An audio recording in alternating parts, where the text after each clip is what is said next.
Պարոն Փաշինյան, ես այսպես սկրիններով եմ եկել։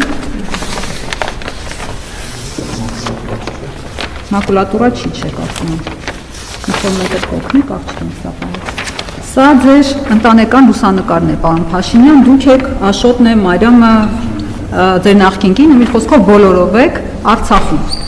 Դուք այս նկարը հրապարակել եք Արցախի անկախության օրը ու գրել եք, որ դա մեր համար պատմական օր է, ազատ Արցախ մեծատարելով։ Ու ճիշտ եք արել, որովհետև երբ որ դուք եկաք իշխանության, մենք ունեինք այսա։ Արցախն էլ հետը։ Հետո այս մասը այսենց կտրեցի, ասեցիք դե այս մասը մերը չի, այս մասը Ադրբեջանինն է։ Երեք էլ Պուտինին ասում եք, որ ինքն է Ադրբեջանի տվել։ Այս մասը թողեցիք։ Հիմա դուք շրջում եք տարբեր դռնեդուր մարզերով, այս սրանով, մեզ էլ ասում եք Արցախի անունը հանկարծ չտակ, ով Արցախի անունը տվեց ինքը Սադրիչ է, ինքը պատերազմի հրահրում է։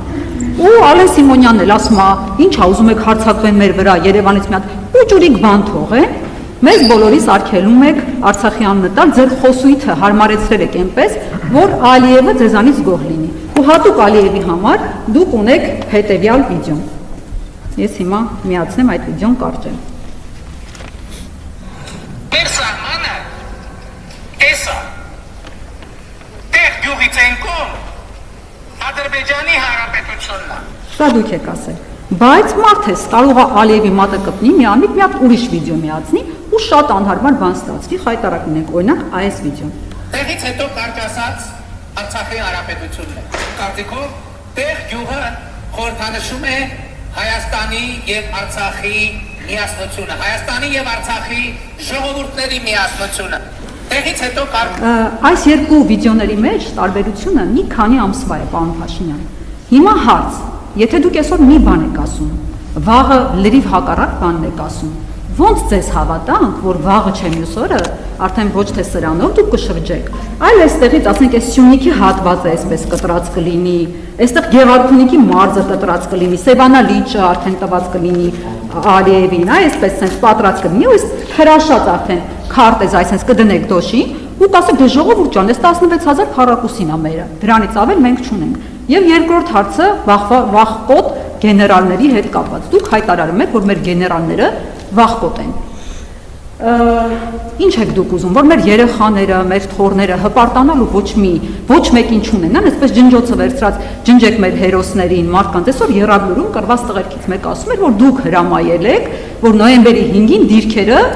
թողնեն ու հետ վերադառնան, դա ձեր հրամանն է եղել։ Դուք նրանց ասում եք կրված չեն, էշեն։ Դուք ձեր թիմակիցներ Արցախյան 3 պատերազմների ժամանակ ինչ քաջագործություններ եք արել, ինչ սխրանքներ եք արել, որտեղ եք դուք եղել Արցախյան պատերազմի ժամանակ, դուք 3-րդ պատերազմի ժամանակ բունկերում եք եղել, ձեր թիմակիցներն առհասարակ որտեղ են եղել, ինչ եք ուզում, որ ձեր արձանը կառուցեն, ասեն, որ դուք ապրիլյան քառորյա պատերազմին մայիսին գնացել եք մի հատ փոս եք փորել, ասեն, այդ ինչ սխրագործությունների շնորհիվ եք այդ փոսը փորել, մենք չունենանք հերոսներ, պարոն Փաշինյան, շնորհակալություն։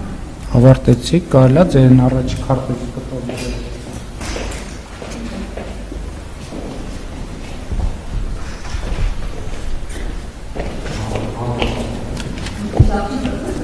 Տեսեք, ես ձեր ցույց տված քարտեզի վրա, այս մի կտորը գույն չունի, ընդհանրապես գույն չունի։ Եվ այն ինչ որ դուք նկարագրեցիք Հայաստանի Հանրապետությունը, հայ ժողովրդին եւ մեզ բոլորիս աշխարհաքաղաքական թակարդից դուրս բերելու process-ը գիտակցության եւ գիտելիքի արդյունքում եւ ես հպարտ եմ, որ առաջնորդել եմ այդ գործընթացը։ Այն ինչ որ դուք նկարագրեցիք, դա մի process է, որ ես միջին վիճակագրական հայաստանյան մտածողությունը կարողացել եմ հաղթահարել, ինչի արդյունքում մենք այսօր ունենք անկախ ինքնիշխան պետություն։ Ինչ վերաբերվում է նրան, որ դուք ասում եք, որ ես ձեզ արգելել եմ Արցախ բառը ասել, դուք 5-6 անգամ այստեղ Հայաստանի Հանրապետության կառավարության շենքում այդ անունը ասեցիք։ Ես ուրիշ բան եմ ասում, ես ասում եմ, որ մենք պետություն ենք եւ պետք է հասկանանք, որ ասված ամեն արտահայտություն, արված ամեն քայլ ունի արժեք։ Որևէ արժեք, այդ արժեքը կարող է լինել պոզիտիվ, այդ արժեքը կարող է լինել նեգատիվ, եւ ամեն ինչ ունի իր պատճառահետևանքային կապերը եւ սա պետական գիտելիք ձեռք բերելու շատ կարեւոր մի գործընթաց է։ Ես չեմ ասել, որ գեներալները վախկոտ են, ես ասել եմ կան վախկոտ գեներալներ եւ դասալիքներ եւ այո նրանցից շատերը դատվում են, մյուս մենք ունենք թալանչի գեներալներ, որոնք անցնում են ապօրինի գույքի գործով եւ մենք ունենք կոռուպցիայի գործերով անցնող գեներալներ եւ գեներալի ուսադիրը ոչ մեկին ընդհանրապես ես կարծում եմ, որ մենք հերոս բառը պետքա շատ զգուշ օգտագործենք, որովհետեւ այնքան օգտագործել ենք այդ բառը, որ ըստ էության ստացվում է, որ մենք իրական հերոսներին լղոզել ենք վերբալ հերոսների մեջ։ Այո, մենք եթե այդպես չլիներ, կամ այդ ինչ նորություն է, որ մի հատ էլ նորից բան են դարձրել, վիճարկման առարկա են դարձրել։ Որ մենք տասնյակ հազարով մարտական առաջադրանքը կատարելուց հրաժարված մարդիկ ունենք, այսինքն այդ էլ պետք է ումից ենք թաքցնում, ուզում եմ հասկանամ, ումից ենք թաքցնում։ Այն որ որևէ ժամանակ որևէ ստորաբաժանում ի տարբերություն 44-օրյա պատերազմի, ներողություն 4-օրյա պատերազմի զենքի ոչ մի պակաս չի ունեցել։ Այդ փաստը պետք է առերեսվենք, թե չէ։ Ոչ մեկը որևէ զենքի պակաս չի ունեցել։ Ես նախորդ անգամ էլ ասի 2023 թվականի իրադարձությունների ժամանակ անվտանգության խորհրդի նիստում քննարկում ա եղել եւ բնականաբար մենք տեղեկություններ ունեցել ենք, թե սեպտեմբերի դրությամբ Ղարաբաղի տիրապետության տակ ինչ զենք զինամթերք ա եղել եւ ինչ հատվածն ա մտել process-ի մեջ։ Չնչին աննկատ մասը եւ այս խոսույթին հակադրել զոհերի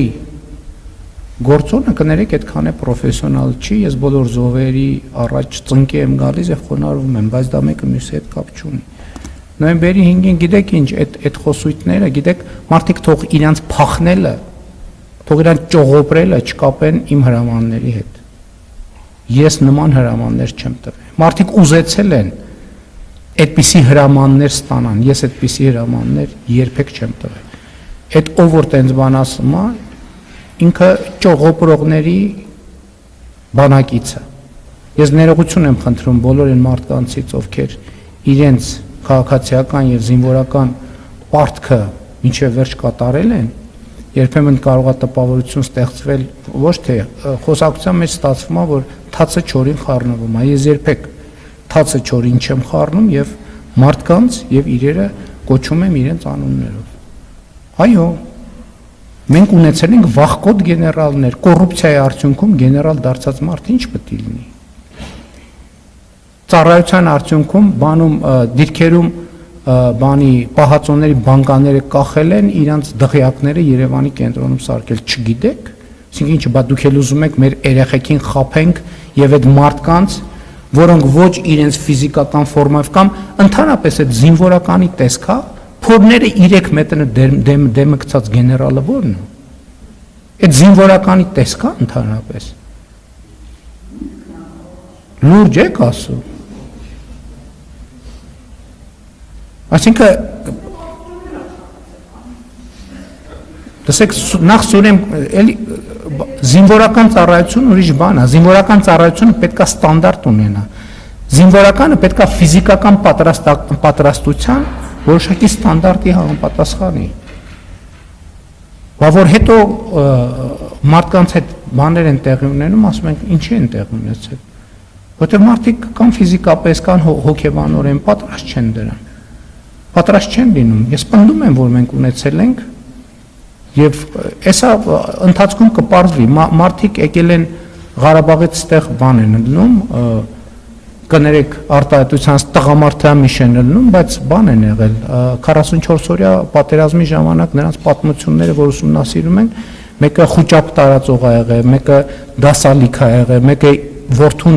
դիրքերից փախցնող ա եղել։ Այդ հիմա հեշտ է օպերայում գալ կանգնել դոշ ծեծել։ Կպարզվի, ում որ կպարզվի, հերթով անունները կտանք, Հերթով անուններ կտանք եւ կդատվեն այդ մարդիկ, Շնորհակալություն։ Եվ ես հույս ունեմ, որ Հայաստանի դատական համակարգը այդ մարդկանց հետ կվարվի այնպես, որ իրենք որ կոչմանը արժանի են, գան այդ կոչմանը հարցնեն, այսինքն շարքային։ Նրանք պետք է այդ կոչումներից զրկվեն, որովհետև այդ ուսադիրները կրելու իրավունք չունեն։ Շնորհակալություն, հաջորդ հարցը Նարեկ Կիրակոսին։